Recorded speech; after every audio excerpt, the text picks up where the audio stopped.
9 akan mempresentasikan fikih mengenai sholat Idain. Perkenalkan, nama saya Rodifatul Wasilah. Bismillahirrahmanirrahim. Dua hari raya bagi kaum muslim, yaitu Hari Raya Idul Fitri dan Hari Raya Idul Adha. Keduanya dirayakan mengiringi peristiwa penting yang dilakukan oleh kaum muslimin. Idul Fitri dirayakan ketika umat Islam selesai mengerjakan puasa Ramadan, sedangkan Idul Adha dirayakan bertepatan dengan 10 hari pertama Dzulhijjah, yaitu peristiwa yang dilakukan oleh jemaah haji yang bernama wukuf di Arafah. Dan dalam hal ini saya akan menyampaikan mengenai pengertian sholat Idain dan yang kedua tata cara sholat Idain. Kemudian pengertian sholat Idain. Idain artinya dua hari raya. Jadi sholat sunnah Idain adalah sholat sunnah yang dikerjakan pada waktu dua hari raya, yaitu Hari Raya Idul Fitri dan Hari Raya Idul Adha. Sholat sunnah Idul Fitri dilaksanakan pada tanggal 1 Syawal setelah umat Islam melaksanakan puasa Ramadan, sedangkan sholat sunnah Idul Adha dilaksanakan pada tanggal 10 Dzulhijjah. Waktu pelaksanaan sholat Idain yaitu ketika terbit matahari sampai menjelang duhur. Tetapi pelaksanaan sholat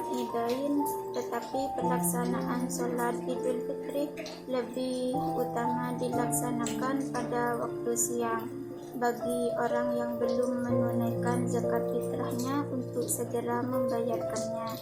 Begitu juga halnya dengan sholat Idul Adha, yaitu pelaksanaannya dianjurkan dilaksanakan lebih awal agar penyembelihan hewan kurbannya segera dilaksanakan. Sholat Idain yaitu terdiri dari 2 rakaat dan setelahnya ada yang namanya khutbah. Tata cara sholat Idain. Tata cara sholat Idain yang pertama yaitu dilaksanakan secara berjamaah. Yang kedua, tidak didahului adzan dan tidak didahului dengan iqamah. Yang ketiga, jumlah rakaatnya ada 2 rakaat. Yang keempat, membaca takbir 7 kali pada rakaat yang pertama dan membaca takbir 5 kali pada rakaat yang kedua. Takbir 7 kali pada rakaat yang pertama tersebut tidak termasuk takbiratul ihram, dan takbir 5 kali pada rakaat yang kedua tidak termasuk takbir intiqal ketika bangun dari sujud.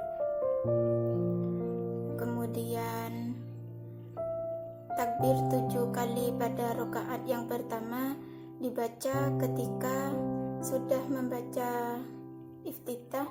Kemudian takbir 5 kali pada rakaat yang kedua dibaca ketika sebelum membaca surat Al-Fatihah.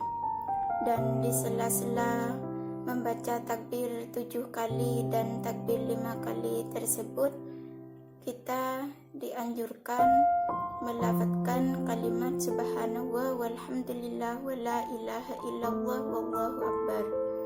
Kemudian tata cara sholat Idain yang nomor 5 yaitu imam mengeraskan bacaan, dan yang terakhir setelah sholat Id dianjurkan dengan khutbah. Sekian, terima kasih.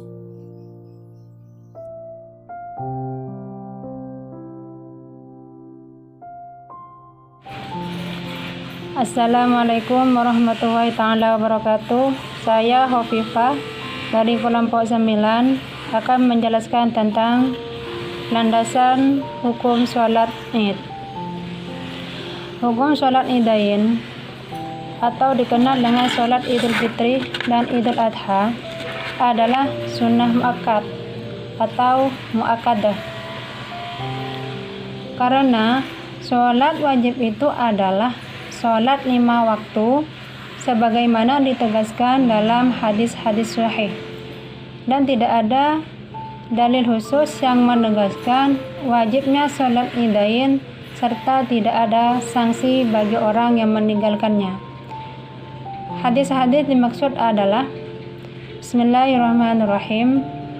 Qala antal hatib bin Abdillahi qala ja'a rajulun ila Rasulullah sallallahu alaihi wasallam fa idza huwa yas'aluhu 'anil islami faqala Rasulullah sallallahu alaihi wasallam khamsu salawatin fil yaumi wal lailati faqala hal 'alayya ghayruha qala la illa an tatawwa faqala Rasulullah sallallahu alaihi wasallam wa siyam ramadana qala hal 'alayya ghayruhu qala la illa an tatawwa qala wa dzakara lahu Rasulullah sallallahu alaihi wasallam az-zakata qala hal 'alayya ghayruha qala la illa an tatawwa fa adbara ar-rajulu wa huwa yaqulu wallahu la azidu ala hadha wa la anqusu faqala Rasulullah sallallahu alaihi wasallam aflaha in sadaqa rawahul Bukhari wa Muslim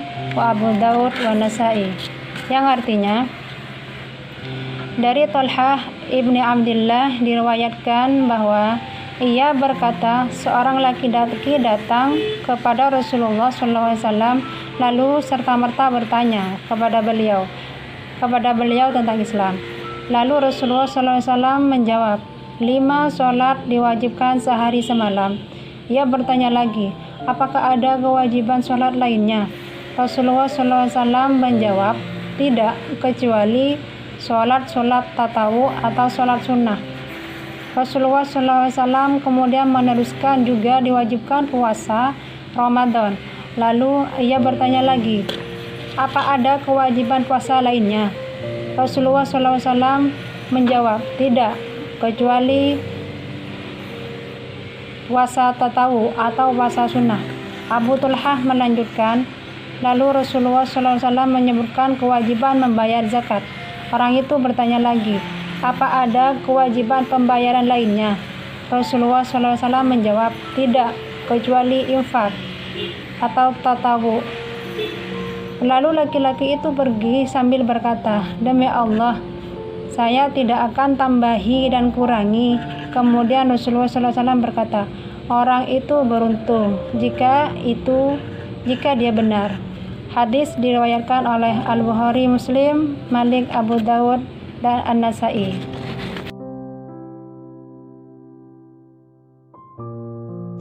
Assalamualaikum warahmatullahi wabarakatuh. Terima kasih atas kesempatannya yang telah diberikan kepada kami.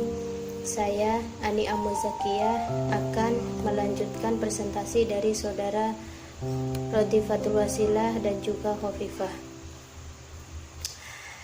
yaitu saya akan membahas tentang perbedaan dalam penentuan tanggal sholat Hari Raya Idul Fitri dan Idul Adha. Khilafiyah atau perbedaan para ulama Islam dalam menentukan awal bulan bersumber dari perbedaan mereka dalam melihat hilal, atau lebih dikenal dengan nama ikhtilaful matali'. Maksudnya, bukan berarti bahwa matahari berjumlah lebih dari satu atau terbit di beberapa tempat, tetapi perbedaan posisi seseorang dalam melihat hilal. Terkadang hilal bisa dilihat oleh mata telanjang atau dengan menggunakan alat teropong pada posisi tertentu. Sementara itu, ia tidak bisa melihat pada suatu daerah karena tertutup awan atau jarak pandang yang jauh. Kalau kita telaah khazanah keilmuan Islam, kita akan temukan ada 2 sistem yang dipergunakan untuk penentuan awal bulan. dan itu pun mempunyai dasar yang kuat berdasarkan ayat Al-Quran dan juga hadis Rasul. Yang pertama yaitu ru'yatul hilal. Apa yang dimaksud dengan ru'yatul hilal? Ru'yatul hilal yaitu penentuan Ramadan dengan menggunakan penglihatan hilal atau dengan melihat bulan, baik dengan mata maupun menggunakan alat teropong. Yang kedua, hisab. Apa yang dinamakan dengan hisab? Yaitu penentuan awal Ramadan dengan menggunakan hitungan hari. Sudah menjadi kesepakatan para ulama Islam bahwa standar untuk menentukan awal Ramadan atau menentukan awal bulan adalah dengan menggunakan ru'yatul hilal. Itu terjadi setelah tanggal 30 atau 29 dengan jumlah bilangan sama dengan bulan Arab. Hisab dalam konteks ini tidak digunakan karena tingkat keakuratannya yang lemah. Terkadang terjadi selisih satu atau 2 hari dengan bulan Arab. Tetapi kalau hilal tidak bisa terlihat setelah tanggal 30, maka mereka membolehkan untuk menggunakan hisab atau hitungan hari. Allah Subhanahu wa taala berfirman dalam Quran surat Al-Baqarah 185 yang berbunyi, A'udzu billahi minasyaitonir rajim. Bismillahirrahmanirrahim. Syahrul Ramadan alladzi unzila fihi al-Qur'anu hudan lin-nas wa bayyinatin minal huda wal furqan. Faman syahida minkum syahra falyasum. Yang artinya bulan Ramadan yang diturunkan padanya Al-Quran sebagai petunjuk bagi manusia dan jelas dari petunjuk dan pembeda. Barang siapa di antara kalian yang melihatnya atau hilal, maka berpuasalah. Al-Ayah. Mungkin itu saja yang bisa saya presentasikan. Terima kasih atas kesempatan dan waktunya yang telah diberikan kepada kami. Kami ucapkan terima kasih. Ila aqwa mithorik. Wassalamualaikum warahmatullahi wabarakatuh.